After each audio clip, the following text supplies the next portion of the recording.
right, we're back. This is Mark and Bliss's Super 70s, and we're going to take a leap from their last episode to 1977, or as we like to call it, the bland out of 1977, excepting Fleetwood Mac. This is true. Let me try to go back into the Wayback Machine here. So it's 77. All right.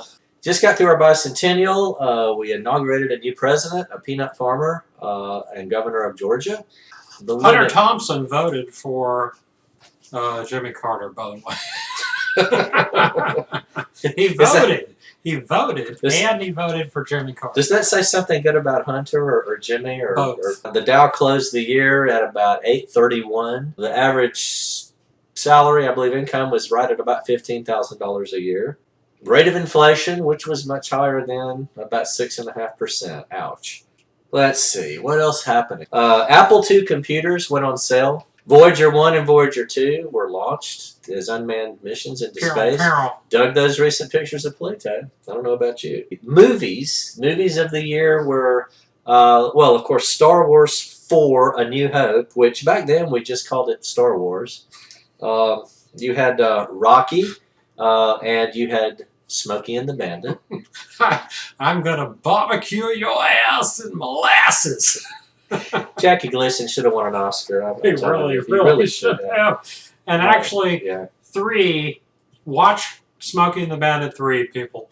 It is. It doesn't have Burt Reynolds, but given how bad number two was. Number 2 was a number 2. It was a number 2. Yes, it was. 3 actually has some great Jackie Gleason in it. That's all I'm saying. Yeah. Let's see. Other movies, you had The Deep, you had Annie Hall, you had Close Encounters of the Third Kind, A Star is Born, and then later in the year, the ubiquitous, Saturday Night Fever. Elvis died on August 16th. He was 42 years old. Yep. The Ramones were evangelizing England, I believe, that year, and the Sex Pistols and the Clash put out their debut Assaults. The multi-night series Roots, and of course it was based on Alex Haley's book of the same name. One of his famous quotes I remember about Alex Haley that I've always kind of liked, and Doug, was that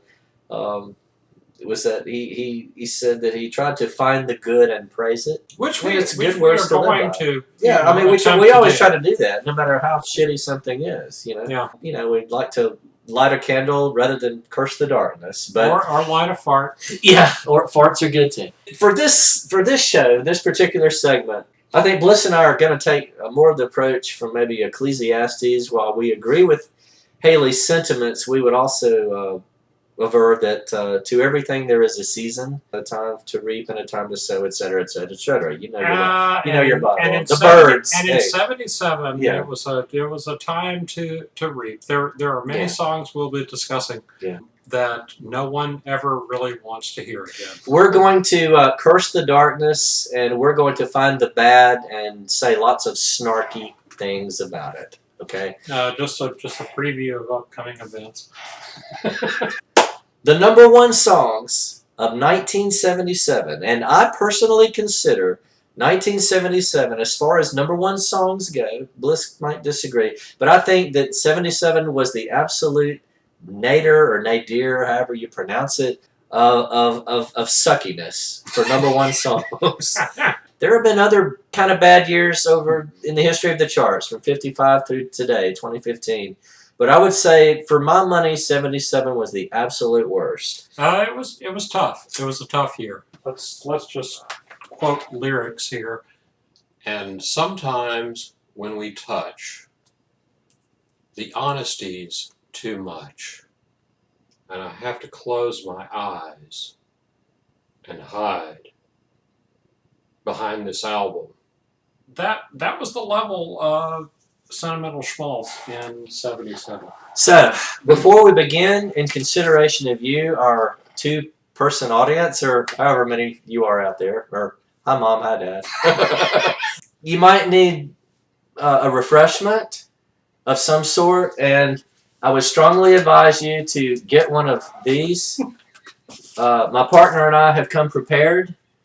The first number 1 song of 1977 was You Don't Have to Be a Star, parentheses, to be in my show, by Marilyn McCoo and Billy Davis Jr. Two former members of the Fifth Dimension. Yeah. Marilyn McCoo, who had some quite classy hits. Hey, I dig some Fifth Dimension tunes, Wedding Bell Blues, and Marilyn McCoo. I think she went on later, maybe in the '80s it was, to host Solid Gold. You know, perfectly nice hostess, and Solid Gold. Did they have a summer replacement special? Yeah, I believe. I was grateful at the time, and it only spent the 1 week at #1. It knocked off Rod Stewart's Tonight's the Night, which had been #1 for 7 weeks. I was getting a little tired of hearing the female making the moaning noises. What was her name? Bridget? No, it wasn't Bridget. Yeah. Was it Bridget Nelson? Might have been. Can't remember. It was a Rod Stewart girlfriend. But Billy and Marilyn were classy. They were classy. It was sweet soul. And the 70s is nothing if not a great decade for sweet soul. Yeah. And so you just can't hate the song. And I didn't hate it then. I love hearing it pop on the radio now. There's not really much to say about it. So, you might want to get this at the ready. You might need this several times. Are you serious? I'm kind of serious. I kind of am, because I think my stomach will be able to handle this, but I'm going to open it just so it'll be ready just in case. Yeah. The next #1 song was You Make Me Feel Like Dancing by Leo Sayer. Now, there's a problem with this song. The problem is it doesn't make me feel like dancing. There are actually several problems with the song. I guess, would you like to enumerate some of them? Please? Yeah. Okay. Well, this guy was a British kind of mime actor who got into music. My theory for Leo Sayer's 1977 is that he was the first evil effect of the Bee Gees, right? Who did a really credible, it was a really credible version of R&B. It may have been plastic soul, but it worked. Yeah, when you get to Leo with the falsetto, you make me feel like dancing. And even Homer Simpson has done that. The falsetto soul man is a dangerous ground on which to tread. Hall & Oates in the 70s were probably the only ones who credibly carried it off. Yeah. And the problem with Leo is that he just didn't credibly carry off anything with his hits. I mean, if I can go back to another really strange one for Leo Sayer, to me, was Long Tall Glasses, I Can Dance, which was really strange. I mean, it was a Roadhouse song. Yeah, the mime stuff, the glam period, and he was still doing the makeup. I just picture him like the guy in Uneasy Rider or something, like the hippie who walks into the warehouse. It was one of the oddest characters to have a hit. This is one of our ongoing themes. Is that anybody, absolutely anybody, could launch a hit with the right combination of an odd gimmick and record company moolah and whatever made it happen. And I'm serious. I totally bought that song. I loved that song. Well, I guess that's okay. We disagree a little bit on that one. I thought it was just a jaunty piece of fluff. And it just didn't do anything for me. No, but you liked When I Need You. You liked his ballad follow. Did I like his ballad? I don't remember liking the ballad. All right, well, let's move along. I don't think you're going to need the bark bag for this one. I Wish by Stevie Wonder. And so even Steve... No, wait. Now listen now. What I'm saying is that even genius Stevie Wonder got pulled into the sort of nostalgia retro kind of a thing. He's getting whippings. He's sneaking away from his mom to hang out with his hoodlum friends. He's smoking cigarettes. He's trying to get his brother to swear not to say anything about playing doctor with that girl. Nasty boy. I think that's what's radical about it. But yes. No, listen to the words. I think its nostalgia is well earned. No. I'm just saying that I think in the way that country artists, your Johnny Cash and your George Joneses, talked about their impoverished childhoods. Look out there. It's 3 feet high and rising. I think that he was doing for Black America what white artists had done for white America. And most of the artists that we so admire from the 60s, 70s, from 50s grew up just in totally impoverished situations. And whether he's exaggerating, I don't care.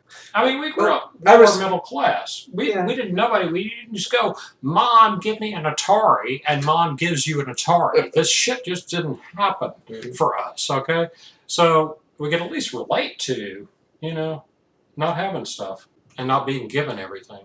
I've always been leery of I wish the good old days. I know. It's that they weren't Frankie really, Valley. They weren't really. All I'm saying is some of them make you ill. Some of them make you go, yeah. Yeah, but and I believe Stevie was writing from experience. I remember him talking about it in an interview, despite his unfortunate circumstances. Right. And I deal with his blindness and all. He still tried to hang out, with the kids. He tried to be one of the kids. Yep. All right. Well, okay. So, Car Wash by Rose Royce, and this was back when hit songs number ones came from movies, and sometimes they made movies based on number one songs. Hello, Convoy, and but oh God! So wait a minute. Sorry. Wait a minute. That's a big 10-4, good buddy. Car Wash by Rose West. Well, I don't know what I'll straight up tell you, I still dig this song. No, I dug it then. I dig it now. In fact, you can't find a Rose Royce hit single I didn't like. It's probably. Excellent funk disco.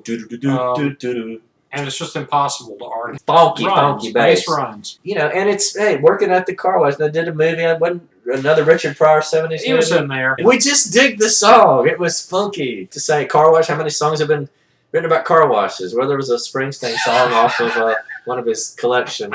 I always insert Bruce whenever I have an opportunity. Car Wash was not in the title. No, so it wasn't. There you go. There you go. Tough Cat Productions.